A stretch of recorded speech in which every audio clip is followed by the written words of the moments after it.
there's like a huge like risk to doing under eyes, and I want to clear up some confusion. A lot of people that have mature skin have a different battle. And you may be looking at these people who say that you have a discoloration under your eye, but it actually may not be that. It may not be discoloration. It might just be a natural dip under your eye where there's a new line because there's a new crease that showed up. A dip under your eye because the skin is dipping is completely different from discoloration under your eye.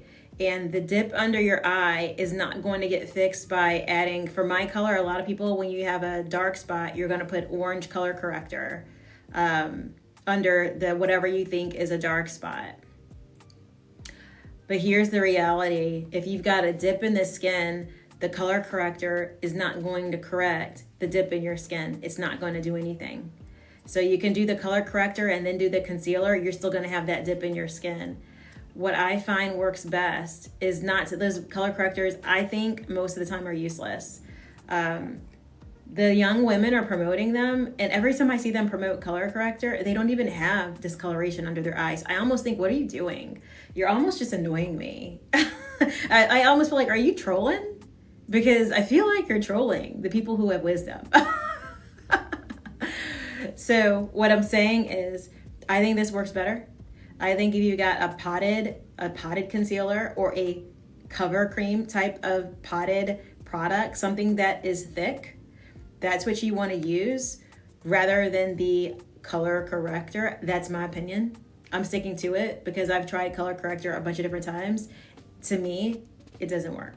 That's just my opinion. It hasn't worked for me. It doesn't work for me. This does though. So when you get like a really thick potted concealer or a cover cream, when you try putting that on, it's not as translucent.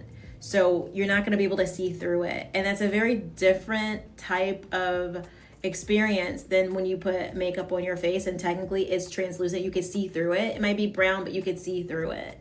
A lot of products are thin where you can see through them and you can see skin through them, which is nice. And you do want that on the areas of your skin that are already near perfect. But on the imperfections, you actually need something that's going to be thicker, that's not as translucent, because that's actually going to go on top of something and it's actually going to cover something. It's actually going to cover it up. So if you have like troubled skin, imperfections, and in my case, I'm using this right here under the eye. I'm using it right here because right here, you can't tell now because now I got makeup on, but I have a crease right here that has finally showed up with regards to my wisdom, and it's like a dip in my face. And where that dip is, concealer is doing nothing. Color corrector is doing absolutely nothing. But you know what works?